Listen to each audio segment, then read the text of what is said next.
বাংলাদেশের প্রধানমন্ত্রী এখন কেমন আছেন? তার মেজাজ মর্জি কেমন? তার মন কি খুব ভালো?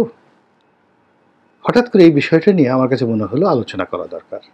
এর কারণ হলো ক্ষমতার যে স্টিয়ারিং সেটা যেভাবেই হোক না কেন তার হাতে রয়েছে। ফলে এই স্টিয়ারিং যদি তিনি মেজাজ গরম করে ভিন্ন পথে নিয়ে যান তাহলে পুরো দেশ খাদের মধ্যে পড়ে যাবে। আর যদি তিনি সুস্থ থাকেন, মন ভালো থাকে, দরাজ দিল থাকেন, তাহলে তার দ্বারা অনেক ভালো কাজ হতে পারে। এমনকি আমরা যে একটা নতুন নির্বাচনের কথা বলি বা ক্ষমতার পট পরিবর্তনের কথা বলি, এটাও আসলে তার সুস্থতার উপরে বেশি নির্ভর করে।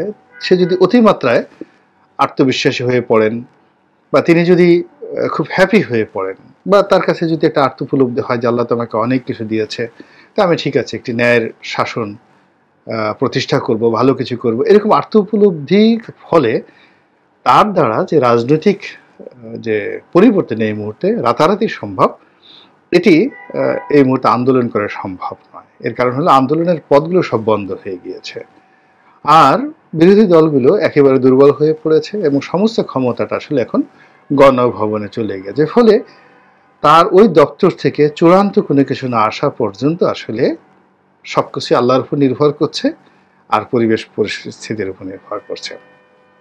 এই কারণে তিনি যদি অসুস্থ হয়ে পড়েন এবং তিনি যদি একেবারে আরও বেশি চিকিৎসার তার দরকার হয়, এমনকি আল্লাহর ডাকে তিনি যদি হঠাৎ করে কোনো রকম কাউকে না বলে যদি তার মৃত্যু ঘটে, তাহলে আপনার কি মনে হয় দেশে খুব ভালো অবস্থার সৃষ্টি হবে? অবশ্যই না। পুরো দেশে রীতিমতো সিভিল ওয়ার শুরু হয়ে যাবে, জনযুদ্ধ। এবং সেই জনযুদ্ধে আপনি আমি সবাই ক্ষতিগ্রস্ত হবে। এবং অতীতকালে এরকম ঘটনা বহুবার ঘটেছে, বিশেষ করে শশাঙ্কের মৃত্যুর পর।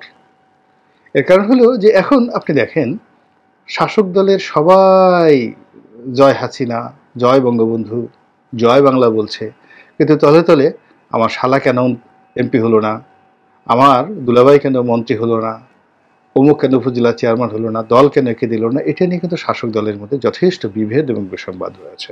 আমরা এগুলো আন্দাজ করতে পারছি, কিন্তু এগুলো যে কতটা ভয়াবহ এটি প্রধানমন্ত্রী বুঝতে পারেন এই উপজেলা নির্বাচনের সময়। 2 নম্বর হলো তিনি যে কাজগুলো করেছেন প্রতিপক্ষকে ঠেঙানো, এরপরে এই যে 3টি নির্বাচন, দামি নির্বাচন, রাতের ভোটে নির্বাচন, বিনা প্রতিদ্বন্দ্বী নির্বাচন, এই নির্বাচনগুলো করানোর জন্য তাকে একটা বাহিনী তৈরি করতে হয়েছে প্রশাসনের মধ্যে।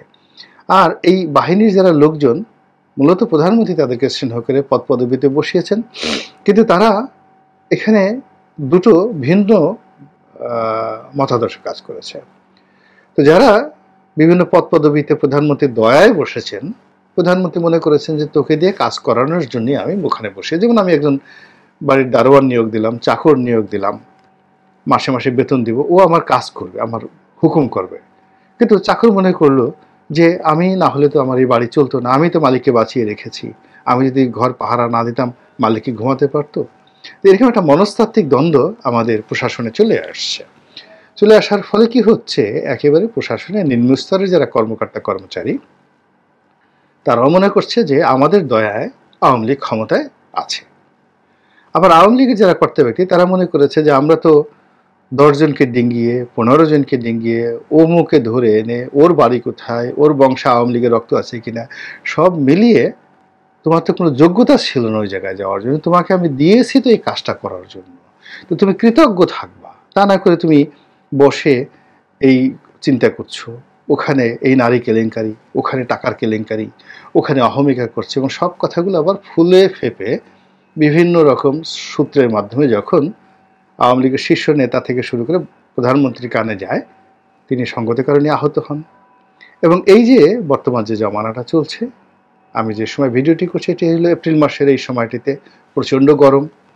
এখন গরমের মধ্যে আপনি যতই এসি ছেড়ে বসে থাকেন না, কারণ আপনার নাক শুকিয়ে যাবে, গলা শুকিয়ে যাবে, গলা ব্যথা হবে, সারাক্ষণ এসির মধ্যে আসলে থাকা সম্ভব না, আপনার প্রকৃতির বাতাস দরকার। আবার এসির মধ্যে থেকে আপনি 1 ঘন্টার জন্য 10 মিনিটের জন্য একটু বারান্দায় যদি যান, ওটার যে ঝাপসা আপনার নাকের সাথে সাথে সর্দি হয়ে যাবে, গরম ঠান্ডা লেগে যাবে।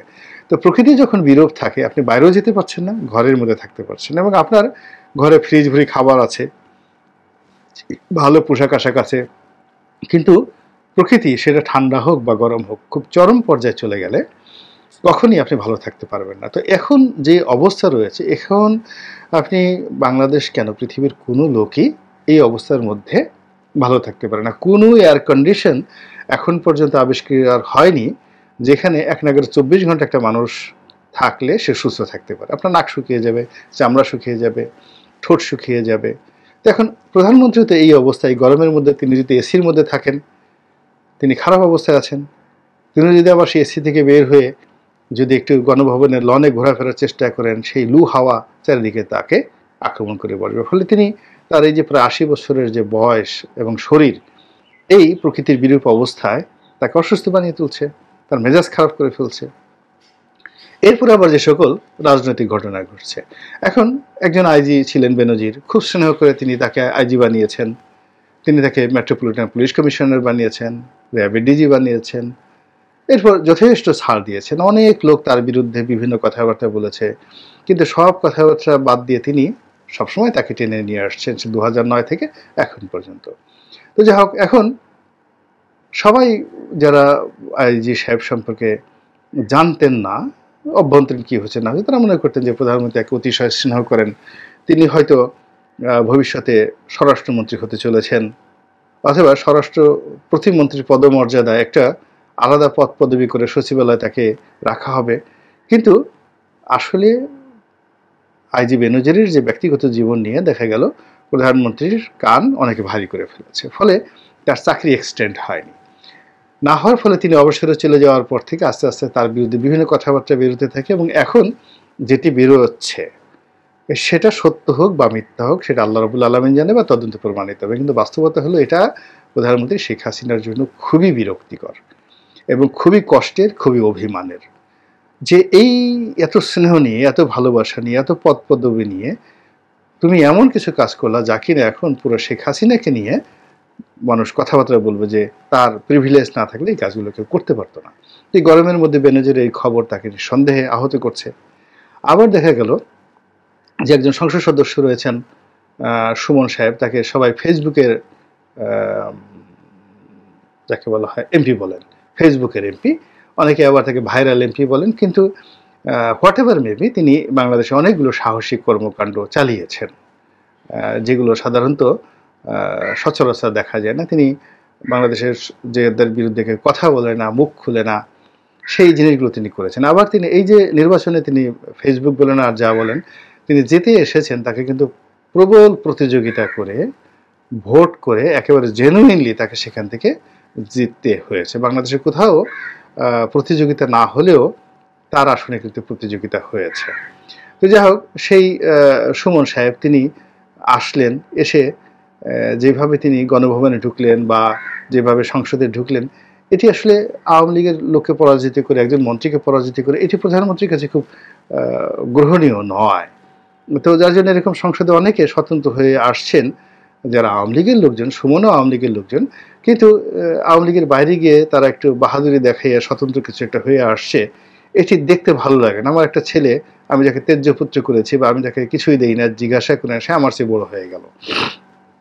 তো এইরকম এই সংসদে ব্যারিস্টার সুমনের মতো এরকম হয়তো 60-65 জন লোক চলে আসছে আওয়ামী লীগের কর্তৃত্ব অস্বীকার করে, প্রধানমন্ত্রীর হুকুম অমান্য করে। প্রধানমন্ত্রী ইলেকশন করতে বলছেন, কিন্তু তাদের তো জিততে বলেননি, কিন্তু এরা জিতে এসেছে এবং জিততে গিয়ে তারা অনেক কিছু করেছে। তো এটি যখনই তিনি প্রধানমন্ত্রী হিসেবে সংসদে বসেন, এদের চেহারা সুরতের দিকে তাকান, তার মন ভালো লাগে না।